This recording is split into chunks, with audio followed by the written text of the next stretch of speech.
ఆమోసు 5:18-20 యెహోవా దినము రావాలని ఆశ పెట్టుకొని ఉన్న వారులారా, మీకు శ్రమ. యెహోవా దినము వచ్చుట వలన మీకు ప్రయోజనమేమి? అది వెలుగు కాదు, అంధకారము. ఒకడు సింహము నొద్ద నుండి తప్పించుకొనగా ఎలుగుబంటి ఎదురైనట్లు వాడు ఇంటిలోనికి పోయి గోడ మీద చెయ్యి వేయగా పాము వాని కరిచినట్టు ఆ దినముండును. యెహోవా దినము నిజముగా వెలుగయ్యుండదు కాదా? వెలుగు ఏమాత్రమును లేక అది కారు చీకటిగా ఉండదా? యోవేలు 1:15 ఆహా, యెహోవా దినము వచ్చెనే, అది ఎంత భయంకరమైన దినము! అది ప్రళయము వలెనే సర్వశక్తుని యొద్దను వచ్చును. యోవేలు 2:1 సియోను కొండ మీద బాకా ఊదుడి, నా పరిశుద్ధ పర్వతము మీద హెచ్చరిక నాదము చేయుడి. యెహోవా దినము వచ్చుచున్నదనియు అది సమీపమాయననియు దేశ నివాసులందరూ వణుకుదురుగాక. 2:11 యెహోవా తన సైన్యమును నడిపించుచు ఉరుము వలె గర్జించుచున్నాడు.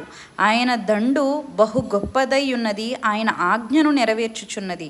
బలము గలది. యెహోవా దినము బహు భయంకరము, దానికి తాళగలవాడెవడు? ప్రకటన 6:17 మీరు భూమి మీద పడి ఆయన సన్నిధిని గొర్రెపిల్ల ఉగ్రతకును మమ్మును మరుగు చేయుడి అని పర్వతములతోనూ బండలతోనూ చెప్పుచున్నారు. ఇంకా అనేక ప్రవచనాలు ఉన్నాయి. ఇన్ని ఉన్నాయి అని వ్రాయడం నా ఉద్దేశం కాదు, కానీ వీటి ద్వారా మనం ఏమి నేర్చుకొనుచున్నామో గ్రహించుకోవాలి.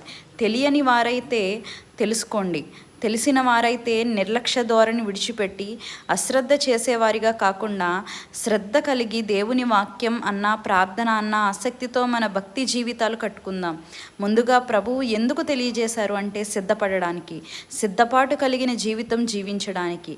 దేనికి సిద్ధపాటు అంటే ఆయన జీవితం ఆయనలో జీవించడానికి. దేనికి సిద్ధపాటు అంటే ఆయన వచ్చు దినము కొరకు మనం చాలాసార్లు అనేక ప్రాంతాలకు ప్రయాణం చేస్తాం. అలా చేసినప్పుడు అన్నీ ముందుగానే సిద్ధం చేసుకుంటాం. ఈ లోక ప్రయాణానికే అంత సిద్ధపాటు అయితే ఈ లోకంలోకి మనం యాత్రికులుగాను పరదేశులుగాను వచ్చాము.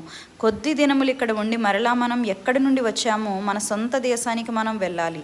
ఆ దేశమే పరలోక రాజ్యం, నిత్య రాజ్యం. ఆ నిత్య రాజ్యంలోనికి వెళ్ళాలంటే మన ఆత్మను ఎంత సిద్ధపరచుకోవాలి.